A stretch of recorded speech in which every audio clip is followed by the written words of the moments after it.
Okay, this is an introductory lecture for Chapter 9 in our textbook. And Chapter 9 is the textbook, is the chapter that relates to euthanasia, assisted suicide. It also covers abortion and right to die discussions.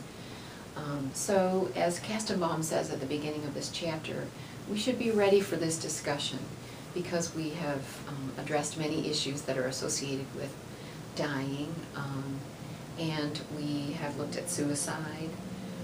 Chapter 8, which we actually are not covering, has to do with murder and terrorism.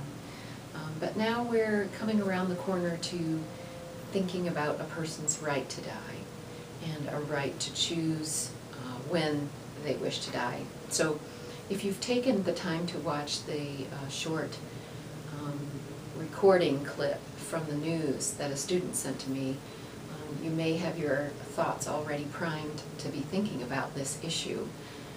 I haven't yet done it, but I want to find a clip that would give the opposite view of someone's right to die and use the services of euthanasia. So I'll try to find something like that that's credible and then post it for you so you can watch two things that give two different sides of that coin. Well, looking at this, some of this chapter content, I'm just going to use the lecture outline that I have in front of me. It's posted for you to guide some of this early talk, and then when we're in class together on Monday, we'll have a chance to do some more, maybe in-class activity. So first of all, it's important to think about what the concept of euthanasia is. And euthanasia has a literal meaning, which is a good death. And if you think about that, we have talked about a good death, actually. You would have just completed a paper for the class that was due on the 13th of October, and that paper was sort of getting you to think about choosing how you might die. And so if you did that option for the paper, you might have, I don't know, I guess you probably thought about what a good death would look like to you. And so I'm going to take those papers home, and I can't wait to read them, actually, truly, this weekend and grade them. So the other historical thought about the concept of euthanasia and its definition as being a good death is related to the idea of death and or dying, but death and dying, I'd say, without pain and suffering. And many of us talked about that when we did our 5 Wishes recordings for our loved ones. As I watched yours, many of you stated that you didn't want to have to suffer needlessly. You talked about sort of interventions that you would want to have. You talked about palliative care and pain control. And so this discussion about euthanasia follows right in line with some of those earlier ideas that we've been entertaining. So active euthanasia and passive euthanasia are the next things I'd like to have you be thinking about. And so active in euthanasia is when another person takes the action to bring about the death of someone. So it's active, and the action has been committed or taken by a different person than the person who's dying. And then passive euthanasia is the intentional withholding of treatment that might prolong a person's life. And in many of our recordings with the 5 Wishes document, bunches of us were talking about withholding medical kinds of interventions that we would choose not to have at the ends of our lives. And so passive euthanasia is actually part of that discussion that we had. We just didn't give it that name, really. So some examples of passive euthanasia are not placing feeding or hydration tubes, not using a ventilator, not treating pneumonia in a person who is having pneumonia and very much threatened for their life because of the pneumonia. This often happens, by the way, to elderly people who are bedridden. and not treating an opportunistic infection with antibiotics. We haven't really talked about this, but this would be another example of passive euthanasia.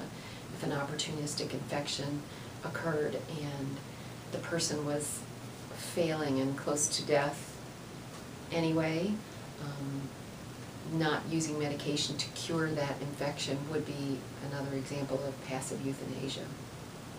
So Kastenbaum, our author, actually refers to the advance directive as a form of passive euthanasia. I'll be interested to hear what you have to say about that when we talk about this in class, because I think that the term euthanasia is a pretty loaded term in our culture. And as you were doing your advance directive, as I was doing my advance directive, I'm not sure I really thought about it as being a form of passive euthanasia, but I guess technically it is. Well, in your book, on page 274, and then it kind of wraps over into page 275, there's a discussion I just reread about the kind of trickiness of the idea of withholding a treatment, such as a placing of a ventilator, and the other sort of consideration, which would be removing a treatment. And in our minds, does withholding something from ever getting started in a dying patient have any different feeling to you than approaching a dying patient, a family member, for example, who already has these apparatus, has this apparatus inserted into them, and actually removing it knowing that it will cause them to die? And so he has us think about that. He has us consider that idea of whether we have an opinion one way or another about whether withholding treatment is any more acceptable in our frame of reference than the idea of taking away a treatment, removing a treatment. We say in our culture, removing life support. So I'm going to ask you to be thinking about that too as you read the chapter. Kastenbaum also tries to help us to look at the position that physicians and healthcare workers are in, but primarily physicians, because they're the ones who end up kind of being responsible for decisions and being held responsible for deaths of their patients. And so he starts out in the first couple of pages of the chapter where he has provocative quotes or stories. He talks about the Hippocratic oath that physicians take. And so he also gives us some sense of the fact that many medical schools don't even have their physicians, their graduating physicians, take the Hippocratic oath, number one. And he has us think about what does the Hippocratic oath actually mean, and taking the Hippocratic oath, does it have bearing on the idea of euthanasia and helping a patient have a good death? There are only 2 states in the United States that allow euthanasia. Oregon was the first, and now Washington State also allows the act of euthanasia. But getting back to physicians, here are some facts that I think I gave some space to on your lecture outline. So most physicians currently don't wish to take part in euthanasia.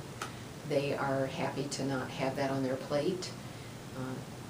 They don't necessarily want to entertain that idea, I think. And who knows what the future will bring. As Kastenbaum says, our culture is graying with the Affordable Care Act. The more conservative talking heads in the media have used the idea of our country having things called death panels, deciding who gets to live and who doesn't get to live, as a way of sort of speaking out against what the Affordable Care Act is about. So, I don't know, our country is probably going to be facing more discussion about helping people achieve a good death. I don't know if we'll have a spread across the country from the western states to legalization of euthanasia in every state. I don't know, it'll be interesting to see really in the next 30 years what happens with euthanasia, state to state. So item 1 on the lecture outline that has to do with physicians, and this talk about physicians is actually the idea that not every physician takes the Hippocratic Oath. And also, just it's notable that Kevorkian, Dr. Kevorkian, who many of you will know is the person who started really pushing the envelope with euthanasia in the United States, he felt that it was irrelevant, the Hippocratic Oath was irrelevant to him, and his idea was that he wanted to allow his patients who wanted to die a good death to actually do that, and we'll probably talk some more about him later. There's an article in your book that's pretty controversial. It's a reprint from the Journal of the American Medical Association. It's kind of old now, from 1988, but it's called It's All Over, Debbie, and it's by a young physician. And, you know, it's kind of a cold-hearted article, actually.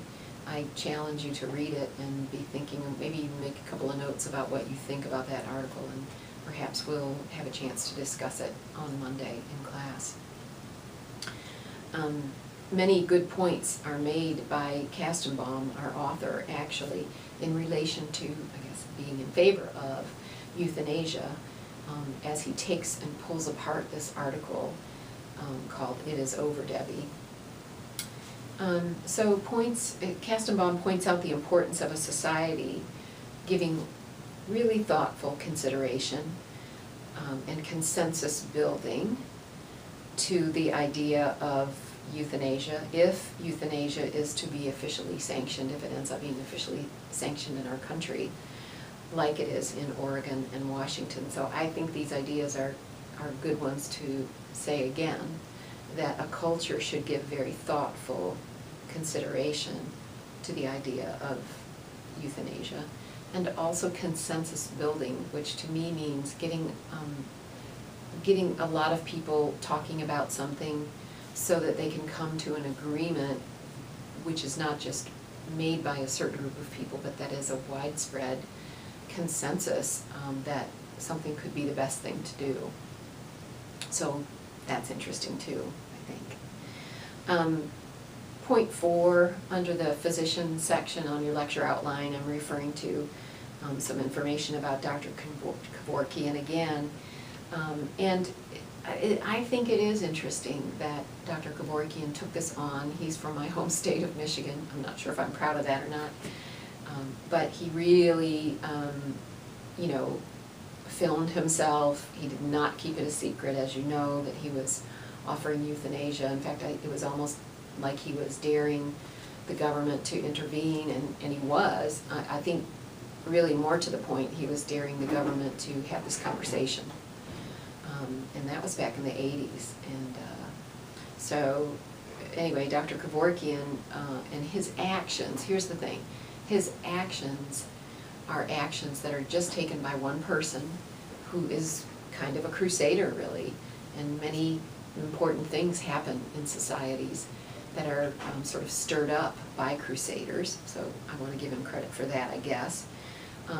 But him acting and using his death machine or suicide machine, whatever he called it, brings up the idea that in a modern society where we have something called the rule of law that we agree to live by in a society, I guess, that you know, he's taking this action without any kind of checks and balances to his behavior, how he's doing it, the structure of how it must be done, regulations about it. And you know, as we talk more about the euthanasia law on the books in Oregon particularly, and now in Washington, there are very specific steps that must be taken to satisfy the structure that's been placed around euthanasia. And so it's not just something that a person, a patient or a living person wakes up one day and says, you know, I think I'm just gonna end my life. And there are procedures set in place that sort of assure the safety of that decision, I guess. And so, Kevorkian was operating without any of those kinds of sanctions or structures. And though he believed what he was doing, offering euthanasia or a death without pain and suffering, he was attempting to push the boundaries of the medical establishment in America. And you probably know how people think of him. If you say the name Dr. Kevorkian, people have a kind of a reaction to it. So another thing that I'd like to talk about, and that's item C on your lecture outline, is this idea that Kastenbaum discusses called terminal sedation. And he says that it's a relatively new concept, cited as 2004, which is, relatively new, even though, gosh, it's 2014 now. But here's the process for terminal sedation. A solution, which is selected by the physician, or physicians who are committed to relieving a dying person's distress without resorting to euthanasia. So it sounds kind of like a bridging of physician behavior, which is specific, and I'll talk about this a little bit more, but it's not exactly considered to be euthanasia. So, number one, it's a solution that's agreed on by physicians who are committed to relieving pain and suffering when a person is dying. And it's used most often when a patient is suffering severe pain, agitation, or dyspnea, which is this gasping for air, this air hunger that sometimes is heard as people are dying. Also people with COPD, congestive heart failure, and so on. So it's used most often when patients are in this kind of condition. And here's what deep sedation, or terminal sedation is an important word, does. It keeps the patient in sort of a coma-like state until their death. However, it's understood that this deep sedation it's probably going to assure that the person dies. It may hasten the person's death, but outwardly the person appears to be sleeping peacefully. And so I would ask you to pay attention to that in the reading, this idea of terminal sedation. You might want to Google it and see what else is on the internet related to this concept, terminal sedation.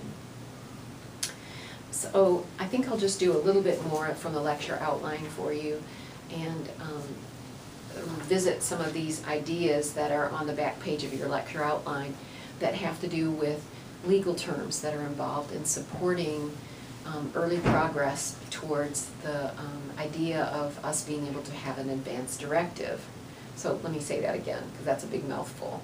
I want to talk about some legal terms or principles that are involved in supporting the early progress towards the legal recognition in America for advance directives, such as we did with the 5 Wishes document. And this is talked about some different ways in different textbooks that I've taught out of. But I think it's kind of interesting and important to consider because these are legal principles that we believe in America. So the first one is called the liberty principle. And individuals are free to make their own decisions. This liberty principle means that we can make our own decisions and take our own actions, except those that have been reserved by the state. So the liberty principle is a part of the argument for having a right to die. But also, people need to be considered competent in their right minds in order to be able to have this right of the principle, the liberty principle. And the next one is informed consent, and that's a common term or phrase in our culture now, but we need to remember that it means, persons making medical decisions for themselves have to have full disclosure, from the medical community as to the pros and cons of the kinds of decision that they're making, risks and benefits. So the idea of informed consent is another one of the legal principles on which advance directives are sort of built. And then the last one is the legal principle called competence. And this is the idea of being mentally capable of making a medical decision for ourselves, and that we can express that decision. So, you know, one of the beautiful things, I guess, about an advance directive, at least in my mind, is that I can make these decisions for myself, you know, using the legal concepts of the liberty principle and informed consent, and I can use those along with competence to make my wishes known while I'm competent. And many of you mentioned this in your recordings that I watched. So that's just a little taste of some of what's discussed in Chapter 9. We'll also talk about abortion. That's a part of the story for Chapter 9, which, you know, I guess all of these topics have to do with the taking of life. And early in the chapter, I'll say this, and this is the last thing I want to say, early in the chapter there's a political cartoon that shows a stork, and it is about something called, I think it's called Black Death, and has to do with a movement, a philosophical movement, in the United States, in the teens and 20s, those decades, that really was built on the idea of Darwin's survival of the fittest. And in some of our other classes, we've discussed this concept of the survival of the fittest and laissez-faire, letting the ones who aren't very competent just fall by the wayside. Well, this idea of the black stork was related to eugenics. And in this country, you probably know that it was legal and it was done at certain times in those decades particularly, that persons who were, you know, had mental impairment or developmental disabilities that were fairly severe were sterilized and not allowed to procreate. And the idea of the black stork or the black death, I can't remember which one it is that babies that were born who were clearly going to be severely impaired and disabled, not able-bodied or able-minded, were actually left to die. So read some of that. It's pretty provocative stuff, and I'll see you guys when we meet to talk about this in person.